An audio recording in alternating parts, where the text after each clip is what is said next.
Hello everyone, मेरा नाम अल्फिया अमीन गौरी है और आपका स्वागत है मेरे चैनल में। और शुरू करते हैं हम आज के समाचार के साथ।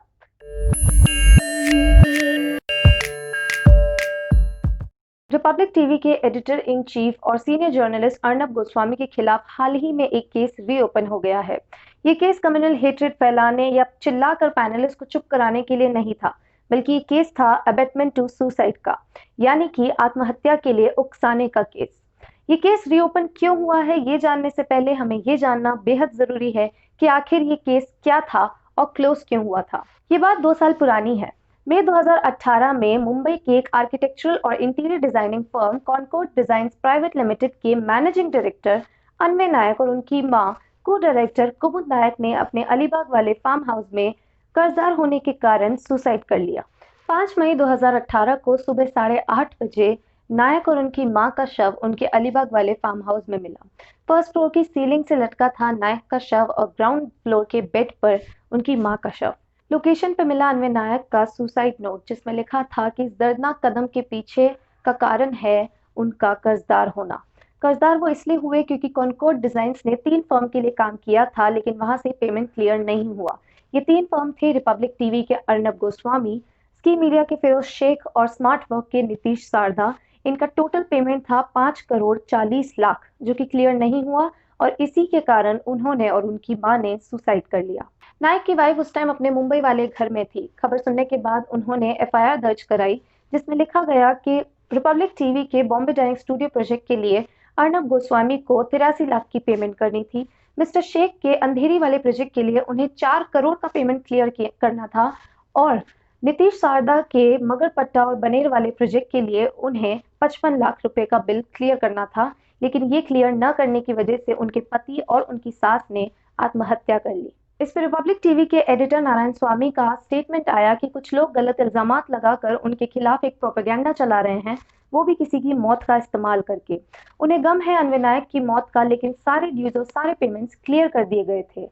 वहीं नीतीश सारदा और मिस्टर शेख की तरफ से कोई स्टेटमेंट नहीं आया था। इस केस में एक बड़ा सवाल था कि आखिर अन्वय की मां यानी कुमुद नायक की मौत कैसे हुई, क्योंकि उनका शव बेड पे मिला था और उनकी बॉडी पर कोई इंजरीज नहीं थी।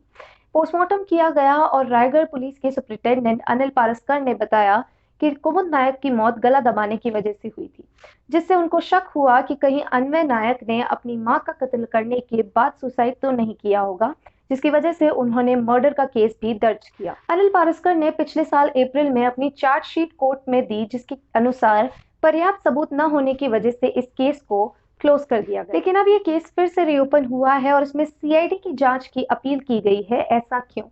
नायक की वाइफ अक्षता का एक वीडियो महाराष्ट्र कांग्रेस के ट्विटर हैंडल पर डाला गया और कहा गया कि ये एक सीरियस इशू है, जिस पर ढंग से जांच पड़ताल की जाए और इन्हें न्याय दिलाया जाए। देखिए ये वीडियो। माझ्या नवऱ्याला आणि सासूबाईंना श्रद्धांजली अर्पण करते। 2 वर्षांपूर्वी याच दिवशी त्यांनी आत्महत्या केली आणि सुसाइड नोटमध्ये लिहून ठेवले होते की माझ्या मृत्यूला अर्णव गोस्वामी जबाबदार आहे आणि हे खरंच आहे। मिस्टर अर्णव गोस्वामींचा रिपब्लिक स्टुडिओ हे माझ्या नवऱ्याचं शेवटचं प्रोजेक्ट आहे, जिथे 500 वर्कर्स जवळजवळ काम करत होते। रात्रंदिवस काम करून हा स्टुडिओ उभा राहिलेला आहे। मिस्टर अर्णव गोस्वामीने हे विसरू नये की त्याच्या मृतदेहावर माझ्या सासूबाईंच्या आणि नवऱ्याच्या आज हाच रिपब्लिक स्टुडिओ उभे आहे। इंडियन सिटीजन्सला तसेच जगभरातल्या सिटीजन्सना माणुसकी म्हणून एक विचारते की जी आम्ही एफआयआर केली त्या दिवशी खूप विनवणी करून एफआयआर झाली। मिस्टर सुरेश वराडेंनी आम्हाला सांगितलं की याच्यात खूप मोठी माणसं इन्व्हॉल्ड आहेत, परत परत विचार करा एफआयआर करताना। पण एफआयआर झाली, पण पुढे काय? 2 वर्ष झाली तरी आम्हाला माहीत नाहीये की त्या एफआयआरचं काय झालंय। अनिल पारस्करांनी मला सांगावं आमच्या एफआयआरचं काय झालंय। आमचा लॅपटॉप अजून दिलेला नाहीये, आमचे मोबाईल अजून दिलेले नाहीत, भरपूर गोष्टी आम्हाला दिलेल्या नाहीत। खूप प्रेशर केल्यावर आम्हाला सुसाइड नोट मिळाली, पण असं का होतंय?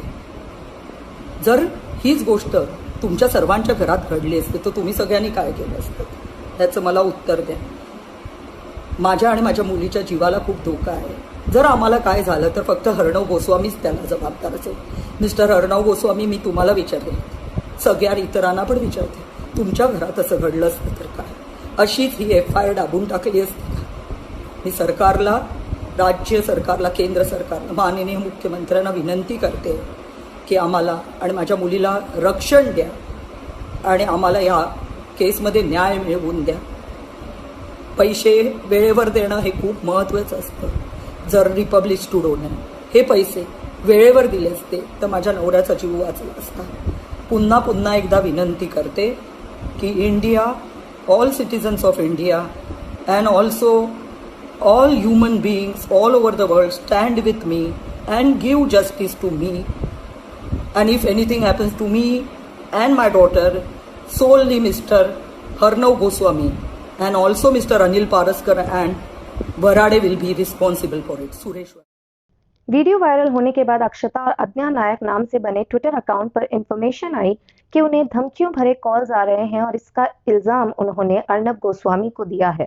उनके खिलाफ धमकाने के लिए एफआईआर भी दर्ज कर दी गई है, जिसके फोटो उन्होंने शेयर किए.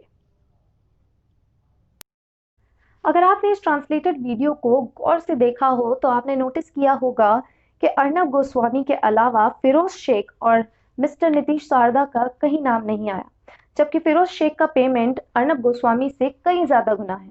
83 लाख और 4 करोड़ में काफी ज्यादा फर्क है. Raigarh superintendent of police Anil Paraskar का नाम आया, लेकिन बाकी 2 अक्यूज का नाम नहीं आया. ये बात परेशान करने लायक थी, लेकिन इसका रीजन कहीं ना कहीं अक्षता की बेटी अज्ञा नायक ने क्लियर की. उनका कहना था कि उनके पापा का लास्ट प्रोजेक्ट था रिपब्लिक टीवी के अर्नब गोस्वामी का बॉम्बे डाइंग स्टूडियो प्रोजेक्ट, जिसका पेमेंट न क्लियर होने की वजह से वो कर्ज में और डूबते गए और इस लास्ट पेमेंट ड्यू की वजह से ही उनके पापा और दादी ने सुसाइड कर लिया.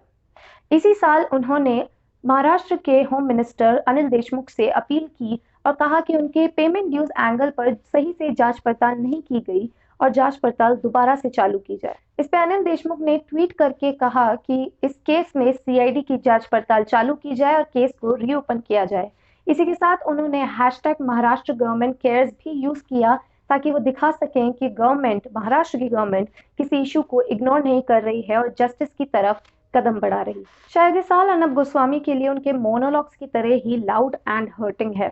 इस साल इस एफआईआर के अलावा उनके खिलाफ 2 और एफआईआर दर्ज हुई है, जिसमें से एक है सांप्रदायिकता के खिलाफ अपशब्द इस्तेमाल करने के लिए और दूसरी सोनिया गांधी के खिलाफ भड़काऊ भाषा इस्तेमाल करने के लिए. और तो और उनके ऊपर इस साल गुंडों ने भी हमला कर दिया था, जिसका इल्जाम उन्होंने सोनिया गांधी को दिया है. अक्षता ने एक YouTube चैनल बनाया है जहां पर वो अपनी वीडियोस में अपनी सास और पति को इंसाफ दिलाने के लिए कोशिश में जुटी नजर आती हैं. अन्वय नायक और उनकी मां के सुसाइड केस में आगे क्या होता है, अर्नब गोस्वामी, नीतीश सारदा या फिरोज शेख कितने गिल्टी या नॉन गिल्टी प्लीड होते हैं, इसके बारे में I keep you updated. Till then, bye, like, share and subscribe.